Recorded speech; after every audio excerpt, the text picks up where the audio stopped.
Hello les parents, bienvenue pour cette nouvelle vidéo où je vais vous donner 5 conseils pour vous faire entendre de vos enfants. C'est parti. Le premier conseil, ce sera de faire des phrases positives. C'est-à-dire que vous allez arrêter de dire à vos enfants « Ne cours pas, ne touche pas à ça, arrête de... » On va essayer de temporiser là-dessus. On peut continuer à le dire, évidemment, ça fait partie du langage courant, mais c'est pas ce que vos enfants vont comprendre. Les enfants ne peuvent pas comprendre la négation. En tout cas, avant à peu près 3-4 ans, c'est difficile pour eux. Et même pour nous, ça l'est encore parfois, puisque si je vous dis de ne surtout pas penser à une maison blanche, vous allez devoir penser à cette maison pour ensuite vous dire non, il ne faut pas. Donc c'est un circuit qui est assez complexe dans le cerveau. Par exemple, si je vous donne aussi une phrase où il n'y a que des négations, c'est hyper compliqué pour le cerveau de comprendre ça parce que c'est que, ok, tu penses à ça, tu dépenses à ça, tu penses à ça, tu dépenses à ça. Et ça, c'est très difficile pour nous. Donc imaginez pour les petits. Donc on va remplacer, au lieu de dire ne cours pas, ce sera marche. Ne crie pas, ce sera parle doucement. Ne jette pas la fourchette, ce sera la fourchette reste sur la table. Donnez-leur des indications claires, essayez de leur montrer ce que vous attendez d'eux et pas ce que vous n'attendez pas d'eux. Parce que de plus, lorsque vous leur dites ce que vous ne voulez pas, souvent vous oubliez de leur dire ce que vous voulez. Donc quand on veut savoir ce qui est attendu, c'est important de maîtriser ce langage positif. Par exemple, si vous dites à votre enfant « Arrête de toucher à ses chaussures », l'enfant il va se dire « Ok, j'arrête, mais donc je fais quoi à la place ?» Voilà, donc remplacez l'action que vous ne voulez pas voir par une action qui est ok pour vous. La deuxième astuce, elle concerne les choix. Vous allez pouvoir laisser des choix à vos enfants. Il y a en fait deux types de choix. Il y a des choix qui vont diriger la grande route de la famille. Donc par exemple, je vais déménager, je vais acheter un nouveau canapé. C'est des choses sur lesquelles on n'implique pas forcément nos enfants parce que c'est... Quoique sur le canapé, ça pourrait se rediscuter parce que c'est un choix d'achat familial, donc c'est pas... On pourrait très bien dire alors il te plaît, etc. Si vous devez déménager, vous n'allez pas demander à vos enfants la permission. Ou en tout cas, vous allez en parler, mais ce ne sera pas un choix qui pourra être déterminé par vos enfants. C'est vous qui allez décider ça. Par contre, les petits choix, donc vraiment les choix, je préfère mettre cette chaussure-là que cette paire de chaussures-là, je préfère mettre ce pull rouge plutôt que le pull bleu, c'est ok. Laissez-leur du choix à vos enfants plutôt que d'imposer quelque chose. Si vraiment parfois vos enfants ont tendance peut-être à s'habiller en mode clown ou en quelque chose qui vous dites non c'est pas possible, on ne peut pas, et encore c'est vraiment quelque chose, on peut travailler ça en coaching sur le lâcher prise. On peut choisir par exemple deux tenues, vous allez choisir la tenue et vous allez dire ok tu as le choix entre cette tenue et cette tenue, laquelle tu préfères. Au moins ça peut, on va dire, cadrer le choix, même si vraiment c'est à rediscuter ça aussi. Attention cependant à cette méthode, le choix il est bon après 2 ans on va dire, parce qu'avant si on donne trop de choix à l'enfant, parfois il est perdu. Avant 2 ans on va plutôt vraiment l'orienter, lui dire regarde si je te propose ça, est-ce que ça te fait plaisir? Si je te propose ça, est-ce que ça te met en joie? Regarde, si on met cette paire de chaussures, tu es super beau comme ça. Donc voilà, on peut vraiment essayer de lui faire comprendre que c'est cool pour lui. Maintenant, si l'enfant veut absolument pas mettre ses paires de bottes parce qu'il n'aime pas, peut-être qu'il n'est pas confortable avec, il faut aussi lui demander pourquoi il ne veut pas. C'est pas forcément esthétique.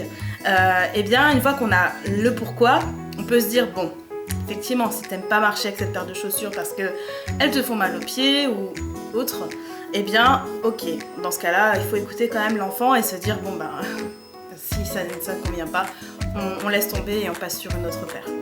Le troisième conseil que je peux vous donner, c'est sur le fait d'être sûr qu'il a bien entendu ce que vous lui demandez. Souvent, on demande des choses à nos enfants en passant comme ça, au fait, est-ce que tu peux venir manger? Eh oh, c'est l'heure du repas. Sauf qu'on ne prend pas le temps d'établir un contact avec eux.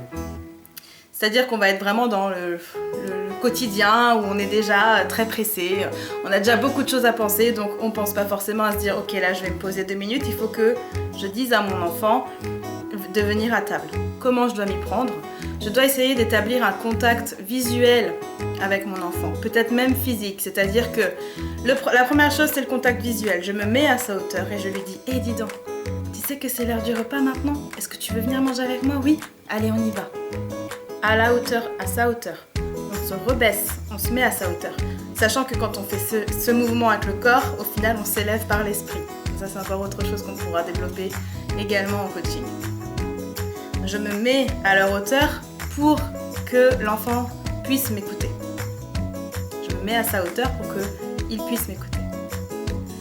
Si cela ne suffit pas, je peux aussi lui toucher par exemple le bras. Lui dire « Dis donc, est-ce que tu as entendu ce que je viens de te dire ?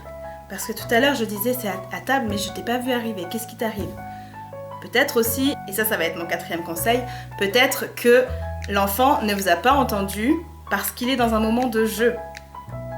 Il est en train de jouer, il est en train de se faire une histoire avec ses Playmobil, il a ses peluches, il commence à jouer avec elles, il s'invente des choses.